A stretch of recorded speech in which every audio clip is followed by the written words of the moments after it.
This happened a few months ago. I was 30 and working as a night nurse at Willow Creek Hospital. The hospital was old and creaked at night. I thought I knew every corner of it.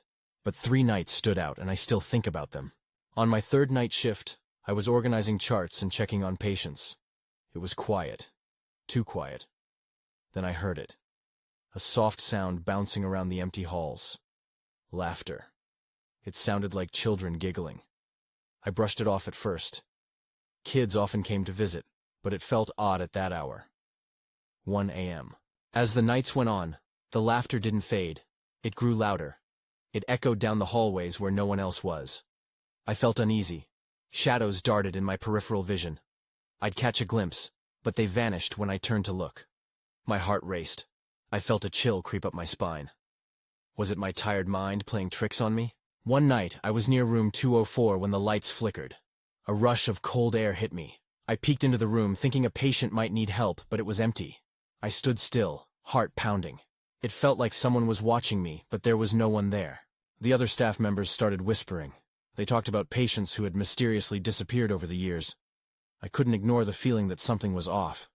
I don't know if it was the stories or my imagination, but the hospital felt heavy, like it was hiding dark secrets. Then one night, the laughter echoed again. It was louder this time. I was at the nurse's station trying to ignore it, but I couldn't. I had to find out where it was coming from. There was something about the sound that felt real, not just in my mind. My stomach twisted as I walked toward the laughter. Each step felt heavier. My skin prickled. As I turned the corner, I froze. A silhouette of a child stood at the far end of the hallway, giggling. I blinked, and it vanished. I felt sweat on my palms. I turned quickly. My body was cold. The stories started to feel like truth. Were the patients still wandering inside the hospital? Did they get lost and couldn't find their way out?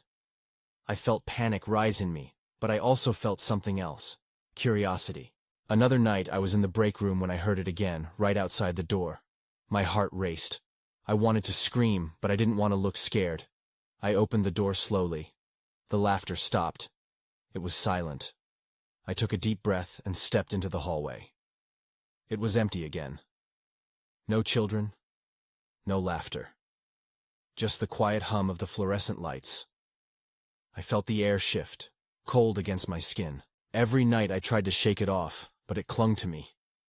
Then I heard the laughter once more and my heart dropped. I turned back to the hallway. Nobody was there, but I couldn't forget what I had seen. I don't know what happened in that hospital. Maybe it was just my tired mind. But every time I hear laughter at night, I remember my shifts at Willow Creek.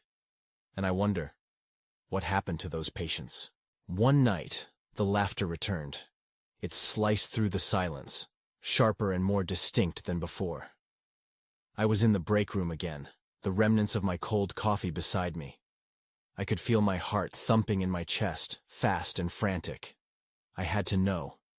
I had to be brave, if only for myself. With every step toward the noise, I felt as if I was moving through water, each motion heavy and lethargic. The laughter echoed in the halls, leading me toward the east wing. It felt like a cruel game. I could almost hear the whispers of the other nurses in my head, warning me not to follow. But curiosity had its own grip. When I reached a corner, I paused. There was a flickering light coming from a room labeled 206. Should I open the door? I hesitated, a lump forming in my throat. Just as I drew closer, the laughter burst out again, cutting through my fear.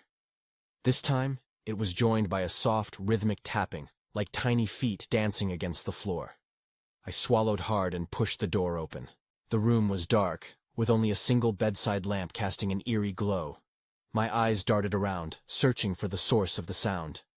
"Hello?" I called out, my voice trembling. The laughter faded, replaced by a hushed whisper. I shivered at the tone, like something was beckoning me forward. That's when I saw it. A small, worn teddy bear lay at the foot of the bed, its button eyes glinting in the dim light. I bent down to pick it up, my fingers brushing against its frayed fur.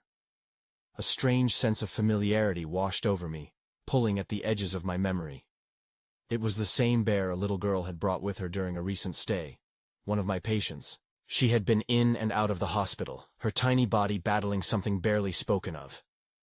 I remembered her cheerful laughter, her brave little smile, even as illness surrounded her. I had tried so hard to comfort her. And now, this bear was here, waiting for someone to notice. Just then, the temperature in the room dropped. A chill tingled down my spine. I looked around, and the air felt thick, like I was no longer alone. I dropped the bear back to the floor, barely suppressing a gasp. Shadows danced in the corners, twisting away from the light.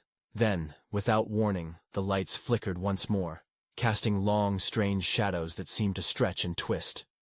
I stumbled back, my heart racing. The whispers grew louder, and fear electrified my senses. They were no longer gentle. Now they were frantic, urging me to leave. I needed to run.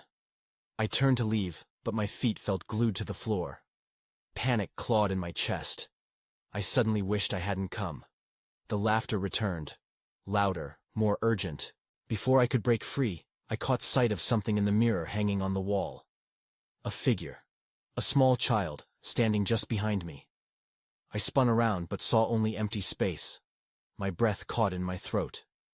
Had I really seen her? Who was she? I backed towards the door, the laughter echoing around me. I needed answers, but as I stumbled out of the room, it became clear. The darkness of Willow Creek held more mysteries than I could ever understand. As I stumbled down the hallway, my heart raced with dread. I had felt the presence, a light and a shadow merging into something I couldn't grasp. I needed to uncover the truth before it consumed me. But at what cost? And then everything went dark. I woke up on the floor, disoriented and gasping for breath.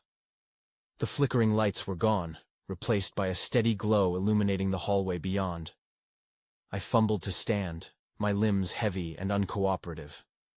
The cold tiles beneath me didn't help shake the creeping paralysis of fear that threatened to take over again. I looked into room 206, but it was quiet now. The shadows had settled, almost as if they were teasing me to come back. I wiped my clammy hands on my scrubs, trying to shake off the chill.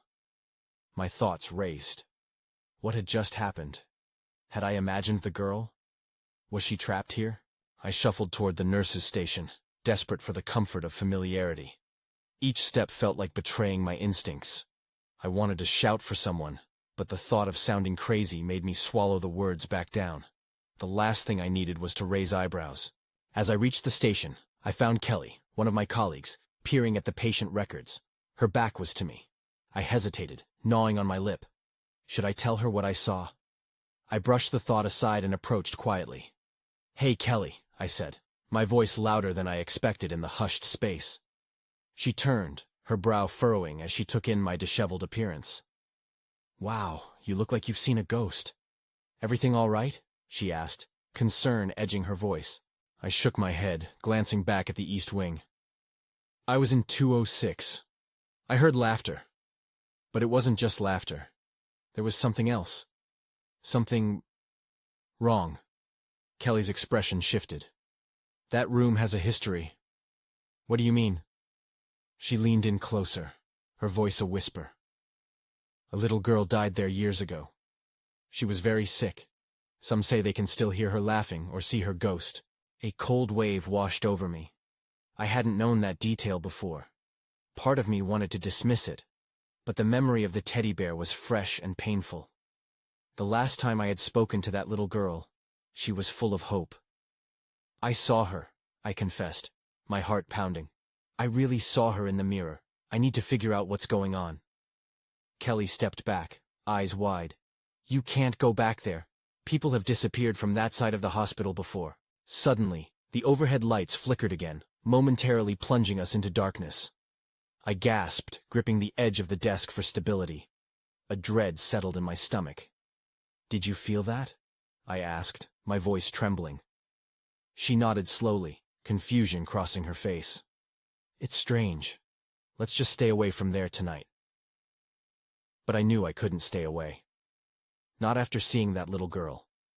The weight of the teddy bear, that familiar warmth, drew me back like a moth to a flame. "Where's the nearest exit?" I asked.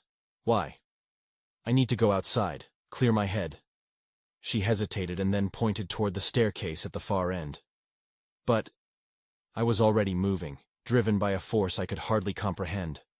I needed to escape the shifting shadows, but even more than that, I needed answers. As I reached the stairwell, I heard the laughter again, soft, inviting, echoing through the walls. My heart raced as I pushed through the door. Something was pulling me back, urging me to join. That's when I noticed the teddy bear rolling across the floor, as if someone had just let it go. Before I could take another step, a figure stood at the foot of the staircase, a flicker of white skirt and unruly hair. I froze. The girl was there, her laughter cutting through the air. "Come play with me," she said, her voice sweet but tainted by an undercurrent of something deeper. And in that moment, all my fear ignited into something sharper, more menacing. I had no choice but to follow her down into the darkness. The girl's figure shimmered in the dim light, and I felt a pull, like an unseen force beckoning me. My mind screamed at me to run, but my legs wouldn't obey. Instead, I took a hesitant step towards her, drawn by a mixture of fear and a strange curiosity. "Please," she urged, her smile innocent yet haunting. "You can help me." Help her? How could I help a ghost? I felt an icy shudder creep up my spine, but the memory of her laughter looped in my mind, innocent and playful. I couldn't leave her. Not again. The girl turned and began to glide away down the staircase. I followed, each step echoing louder than the last. The walls felt claustrophobic, closing in around us with every downward movement. The laughter continued, now intermingled with whispers, snatches of words that made no sense. As we reached the bottom landing, the air grew cold, and the atmosphere shifted. I turned to look back up the stairs, anxiety flaring within me. "What do you want?" I asked, my voice barely above a whisper. The girl stopped and turned, her big eyes filled with a longing that struck deep. "Find my bear. He's lost." "Your bear?" I echoed, searching the shadows for any sign of it. Then I remembered the one that had rolled away. My heart quickened. Maybe it was the same one. I glanced around. The hallway stretched before us like an endless maze, flickering lights casting bizarre shapes along the walls. "Where is it?" I demanded, a shiver running through me. A ghostly hand pointed to a door at the end of the corridor, slightly ajar. My stomach churned. "What's in there?" "Find it. Please." I nodded, reluctant but determined. Each step toward that door felt heavier, my pulse quickening. I reached out, pushing the door wide. Inside, the room was dark, save for a sliver of light spilling in from the cracked window. The air was stale and thick, charged with an eerie energy. My heart pounded loudly in my ears as I stepped in, feeling the cold air wrap around me like a shroud. As I moved deeper, I noticed something shimmering on the floor near the bed. My breath caught in my throat as I discovered a faded teddy bear, its eyes dull and lifeless, yet somehow still recognizable. The pattern of its fur matched what I remembered. "That's it!" I gasped, reaching down to grab it. Just as my fingers brushed the fabric, the door slammed shut behind me, plunging the room into darkness. I jumped, spinning around. "Let me out!" I shouted, pounding on the door. But there was no response, only silence and the weight of the air pressing down on me. "Please," the girl's voice came again, now disembodied and echoing around me. "You have to find me." Desperation clawed at my throat as I realized what she meant. I gripped the bear, my heart racing, understanding it wasn't just an object. It was part of her, a piece of the mystery I had to unravel. Just then, a sudden chill whipped through the room, and the laughter returned, louder, sharper, filling the void like a sinister chant. Shadows stretched and twisted, and I felt the presence of more than just the girl. Then everything went dark. I tried to scream, but no sound came out. The darkness wrapped around me, thick and suffocating. Fear clutched at my chest. I stumbled backward, clutching the teddy bear in one hand, as if it could protect me from whatever was lurking in the shadows. Then the laughter returned, echoing through the room, childlike yet taunting. I closed my eyes, willing the noise to stop, trying to block it out.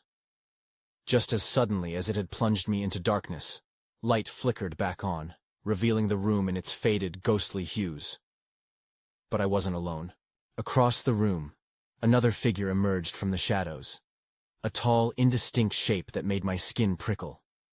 I could barely make out the outline, but I felt its eyes boring into me. The laughter faded, replaced by a heavy silence that crushed down on me like a weight. My heart raced as I stood frozen, torn between fleeing and needing to know what was happening. The figure advanced, and I instinctively took a step back, feeling the bed press against my legs. The teddy bear felt heavier in my grasp. "What do you want?" I managed to say, my voice trembling. The figure stopped short, just out of the reach of the light. I squinted, trying to decipher its features. But the shadows clung stubbornly. There was something unsettling about the way it moved, like it was gliding rather than walking. "Help her," it whispered, the sound curling around me like a snake. "Who?" I asked, feeling a mix of confusion and dread. "What do you mean?" Suddenly, the bear in my hand began to vibrate. I looked down, panic flashing through me. It felt alive, shivering in my grip. I glanced back at the figure, desperate for answers, but it had vanished, leaving only the lingering echo of its words. Then I remembered the girl, the one who had asked me for help. "I'm here," I shouted, hoping she could hear me. "I want to help." A chill swept through the room, whipping my hair back as if there was suddenly a draft. The door rattled behind me and I turned, heart pounding. It was still closed. If I wanted out, I would need to confront whatever was at play here. The laughter returned again. But this time it was different. There was a hint of sadness woven into the melody, and it sent a shiver down my spine. "You must find me," it echoed softly, layer upon layer of voices melding together, as if a crowd were whispering secrets. I was losing my grip on reality. Each second felt like an eternity. "Where are you?" I yelled, the panic rising. Then everything snapped into focus. The walls seemed to pulse, and the air shifted, carrying with it a smell of dust and time, like old memories swirling back into existence. The bear's fur felt warm in my hand now, and from its body, I could almost sense a heartbeat, faint but there. I looked back over my shoulder, a creeping fear crawling down my spine. The figure was back, looming closer, its outline sharpening once more. "Find her," it repeated, its voice wrapping around my mind like fog. Just then, I spotted something in the corner of the room. A flicker of movement. A glimpse of a dress, white and tattered, disappearing through a crack in the wall. My heart leaped. Without thinking, I lunged toward the opening, desperation fueling my steps. But as soon as I reached it, everything shifted again. The light flickered wildly, and the walls seemed to sway. "Wait!" I shouted, but I felt the ground move beneath me. Then everything went quiet once more. I stood at the edge of the darkness, breath caught in my throat as the sounds around me faded into an eerie stillness.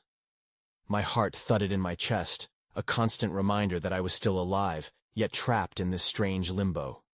When stillness weighed heavy enough, I felt a pull, a force drawing me into the cracked wall where the dress had disappeared. As I stepped forward, the teddy bear trembled again, and in its warmth, I found a strange comfort. "I'm coming," I shouted, hoping that somehow it would be heard beyond the barrier that separated us. My hand brushed against the rough surface of the wall, and I hesitated.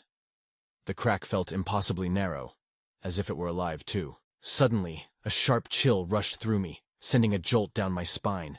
It felt like fingers were crawling along my back. I spun around, half expecting to see the figure close behind, but I was alone. The quiet was deafening, but the tension in the air suggested I wasn't entirely free. "Help her," the voice echoed in my mind. I squeezed the bear tighter, my knuckles turning white. "Who are you?" I whispered, though only the shadows could hear me. Then, right in the center of the room, a light began to flicker. A soft glow illuminated a space before me, revealing a small, dusty mirror propped against the wall. I hadn't noticed it before, but there it was, reflecting a ghostly vision of my own face, wide-eyed and terrified. But behind me in the reflection, I saw something else. A glimpse of a small child with tangled hair and hollow cheeks. Her hand reaching out as if to say something. "Please." The whisper from earlier seeped through again, but this time it came from the mirror. "Help. Her." I took a step back, heart racing. The child's expression was one of unrelenting sorrow. "Who are you?" I asked the mirror, but the reflection would not answer. I approached it slowly, drawn in by the sorrowful gaze. The teddy bear's fur heated against my palm, urging me onward. Just as I raised my hand toward the glass, the lights around me flickered again, and suddenly the reflection shattered. I stumbled back, the sound of glass hitting the floor loud in the silence. But when I looked down, there was no glass, no signs of breakage. It was as if the mirror had refused to shatter, despite the chaos around it. Anger surged inside me. "Why won't you just tell me what you want?" I shouted at the empty space. The words hung in the air, almost like a challenge. For a moment I thought I saw the outline of the girl again, flitting in the corner of my vision. Then the room began to shift, as if responding to my frustration. Shadows wavered and twisted, making it hard to tell what was real and what was an illusion. I felt a pull again, but this time it came from deeper within the cracked wall. "Find her!" The voice echoed eerily in sync with the flickering light.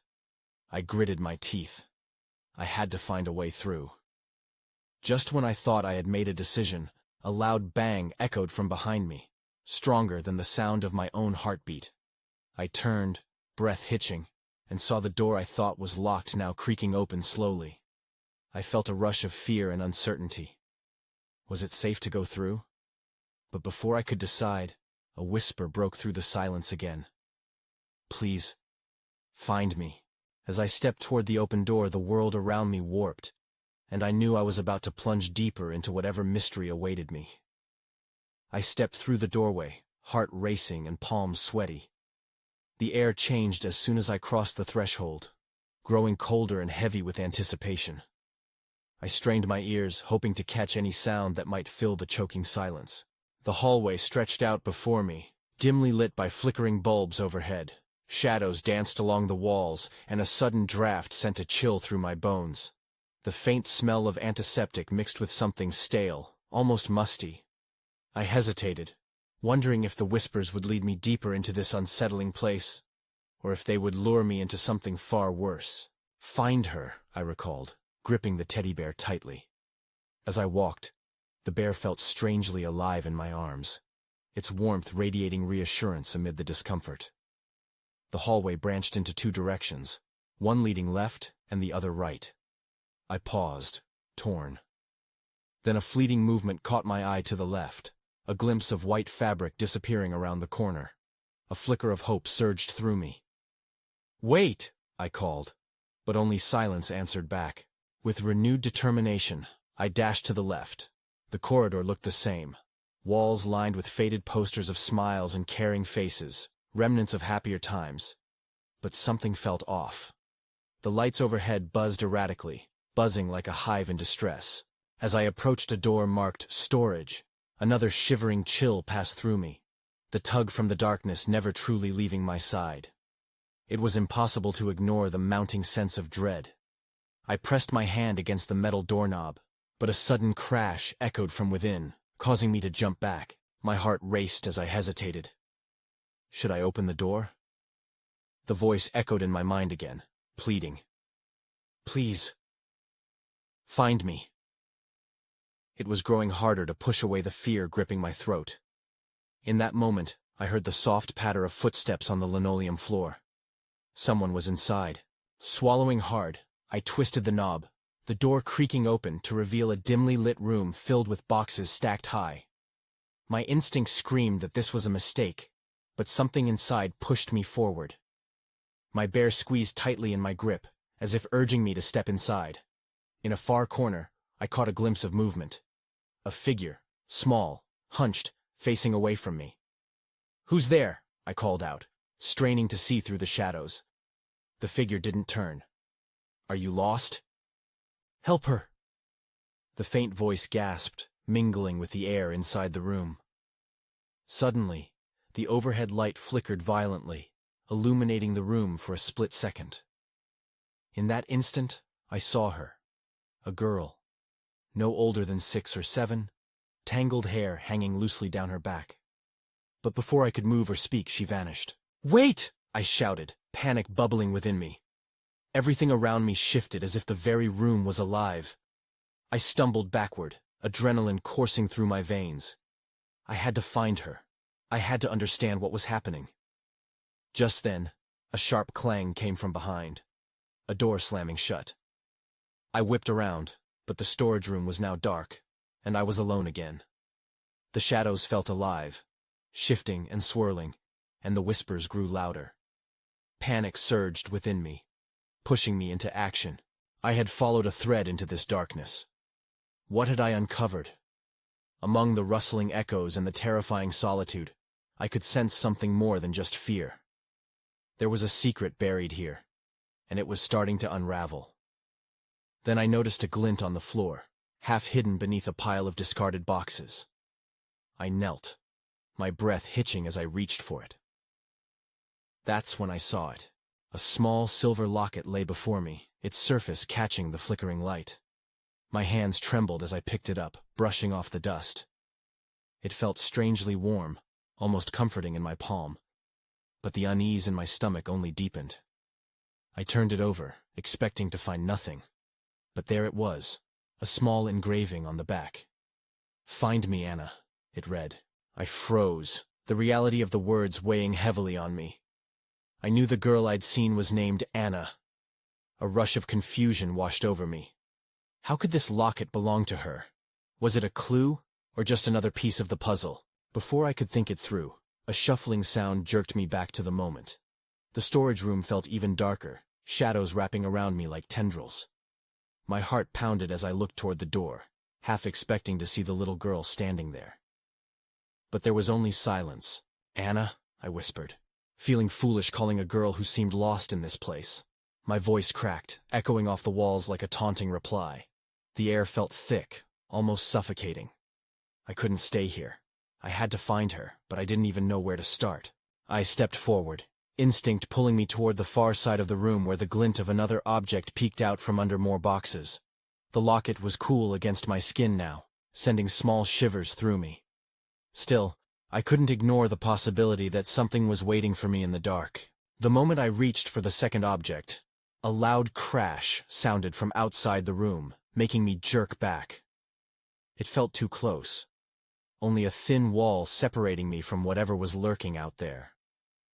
The whispering returned, more urgent, swirling around me in disjointed phrases. "Please. Help her." Suddenly, I was reminded of the phrase I'd heard before. Help her. Anna needed help. I needed to figure out how to find her. As I took a gulp of air, the faint outline of the door to the hallway flickered to life with a soft glow, and instinct took over. I sprinted toward it, the locket securely in my grip. My mind raced with questions, but there was no time for those now. I flung the door open, and it creaked ominously, like it hadn't been used in a while. The overhead lights hummed again, low, threatening. I couldn't shake the feeling that every step I took was being watched. The corridor stretched again before me, now darker than before, shadows clinging like phantoms. But that spark inside me, the urgency to find Anna, pushed me forward, down the hallway. The locket felt alive in my palm, drawing me onward. Just then, I heard it again. Soft footsteps, almost like a heartbeat at a distance. I turned sharply, squinting into the dimness. "Anna!" I called, my voice stronger this time but shaking with fear. A flicker of movement caught my eye. Another flash of white fabric just around the corner. Panic surged in me, but also an unexpected hope. I chased after it, heart pounding, prepared to follow wherever it led. But as I rounded the corner, everything went dark. The darkness swallowed me whole. I stumbled, losing my balance, the locket slipping from my grasp. It hit the ground with a soft thud, rolling a few feet away into the shadows. Panic flared, and I fumbled to feel around for it, my fingers brushing against cool tiles. "Where is it?" I muttered to myself, straining my ears for any sound. The footsteps I'd heard earlier faded into an unsettling silence. My heart raced, and I suppressed the urge to shout for Anna again. I pushed myself up, hands against the cold wall for support. "Okay, calm down. Just find the locket." I directed my focus inwardly, refusing to let fear take over. I shuffled closer to the direction I guessed it had gone, feeling for the telltale bump of metal against the floor. Suddenly the lights flickered back on, harsh and glaring. I squinted, momentarily blinded. It was then I caught sight of the locket, its silver surface shining in the light. I snatched it up, my fingers trembling. That's when I noticed something else. A faint memory of footsteps echoed in the corridor behind me. I turned, and my breath caught in my throat. A figure stood at the far end, just outside the reach of the light. Just a silhouette, but I knew it was a child. Anna. She wore a simple white dress, and her long hair fell in loose waves. But it wasn't just the appearance that terrified me. It was the absence of her face. Just shadows where her features should be. "Anna!" I shouted again, though my voice felt weak. The figure didn't move, just stared back. I could feel the weight of her gaze even from the distance. Then, just as quickly, she turned and darted away into the dark, vanishing around the corner. My heart raced, desperate for her to return. "Wait, please!" I took off after her, my feet pounding against the floor as I rounded the corner. The corridor twisted and turned, barely lit and claustrophobic. Each step echoed loudly, ringing in my ears. I wasn't just running toward Anna. I was running away from something I couldn't see. The air grew heavier, pressing against me like an unseen force. Then, something cold brushed against my arm. I shrieked and spun, only to find nothing. Just darkness. I had to concentrate. "Stay with me, Anna." I sprinted forward, pushing aside my fear. Then I heard a childlike giggle coming from somewhere ahead. It felt out of place, a melody laced with mischief rather than joy. "What are you doing, Anna?" I hissed under my breath. I turned another corner, and as I did, the walls felt like they were closing in. The laughter echoed again, muffled as if wrapped in layers of fabric. I pressed on, the desperation to find her boiling within me. Then I came to a door at the end of the corridor, slightly ajar. The giggling grew louder. I took a breath, my heart hammering in my chest. I stepped toward the door, pushing it open. Inside was a room full of forgotten toys, stuffed animals scattered on the floor, dusty dolls propped against the shelves. "Anna," I called out softly, scanning the dim light. Maybe she was hiding in here, waiting for me to find her. But the room was empty, save for the toys. Just then, a shadow flickered by the window. I rushed toward it, but when I looked outside, there was only darkness. The city lights shimmered far off, but the street below was still. Suddenly, a chill settled over me. "Who's there?" I whispered, sensing I wasn't alone. The room felt like it shifted, the shadows coiling tighter. I was about to turn back when I heard the door slam shut behind me. I spun around, panic rising in my chest. I was trapped. And that's when I heard her soft voice, right behind me, whispering, "You shouldn't have come here." I turned slowly, dread flooding my veins. Anna stood there, her small form a wraith-like figure bathed in dim light. "What do you mean?" I asked, my voice shaking. "I'm here to help you." The corners of her mouth twitched, but there was no real smile, just a void of something I couldn't place. "You shouldn't have found my locket." The words hit me like ice water, chilling my resolve. What did it mean? "You need to explain." Desperation laced my tone, but the urgency only made her retreat a step, shadows swallowing her further. "Help me. But you'll have to let go." "Let go of what?" "I'm not leaving." My heart pounded faster, an instinctive fear gripping me as I looked toward the door. It felt like the walls were narrowing, the toys around getting closer. I couldn't breathe. "What do you want me to let go of?" But Anna just stood silently, her small hands twitching. "Find my bear. You need to let him go." "Where?" I barked, my patience wearing thin. I had followed her all this way, drawn by the connection we shared. But as her words settled in, I saw the truth in her eyes, the sadness, the longing. "I can't stay," she murmured, her voice fading into the shadows. "And you should never have come." "Anna, wait!" I shouted, launching forward, eager to bring her back. But the room erupted in laughter once more, higher and more warped than before. It was a cacophony echoing off the walls, filled with pain and echoes of lost joy. I stumbled back, overwhelmed. "Help me!" she cried, her small voice a piercing whisper, laced with the kind of sorrow I had never heard. "Tell me what to do," I yelled, but she was gone, disappeared into the thinning air, leaving only the fading laughter behind. I caught sight of a teddy bear on the ground in front of me. It was frayed and dusty, unrecognizable from the one I had found earlier, but clearly belonging to her. My heart twisted painfully. This was what she wanted. But what did it mean? My pulse quickened as I stared at the bear, not knowing whether to reach for it or to run away. Should I let go of the past, or embrace it? The moment my fingers brushed against the bear, shadows coiled around me tighter. A breath caught in my throat as the room shifted once more, the laughter rolling like thunder. I closed my eyes, grasping it tightly, and in that moment every doubt fell away. Without a true understanding but fueled by instinct, I whispered, "I'll find you, Anna." I released the bear, letting it drop to the floor. The first true choice I felt I made. The instant the bear landed, the air seemingly refracted, shifting into a gust of wind that knocked me backward. The walls began to dissolve, and in that heartbeat, something shifted as the laughter turned into distant sobs. I slammed against the ground, overwhelmed by a rush of light, warmth blossoming around me. Then everything shattered. Light flooded in, and I found myself lying on the cold floor of the nurse's station, the teddy bear sprawled beside me. The laughter had ceased, replaced by the heart-pounding reality of fluorescent lights flickering above. I blinked, disoriented, gasping for breath. My colleagues rushed to my side, worry etched on their faces. "What happened?" Kelly murmured, helping me rise to my feet. I saw her," I managed, heart still racing. But how could I explain it? The door swung open, and shadows lined the corridor again. Just memories. "What do we do now?" Kelly asked tentatively. "I don't know," I stammered, feeling a weight settle deep within my stomach. The question lingered in my mind. Had I saved Anna, or had I merely set something free? As I turned back to the hall, I caught sight of something flickering faintly at the entrance of room 206. A shadow stretching toward me before vanishing entirely. I felt a fleeting chill at my back.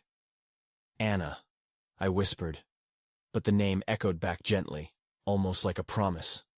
No closure adorned my heart, just a lingering thread. Questions I'd never find the answers to. I moved through the night, the chill wrapping around me like a fog. I knew I'd never fully escape the memories of Willow Creek, nor the laughter that dripped like honey into my mind. But for the first time, I didn't fear the darkness. Instead, it felt like a reminder. A reminder of something lost and something that might still linger, unresolved.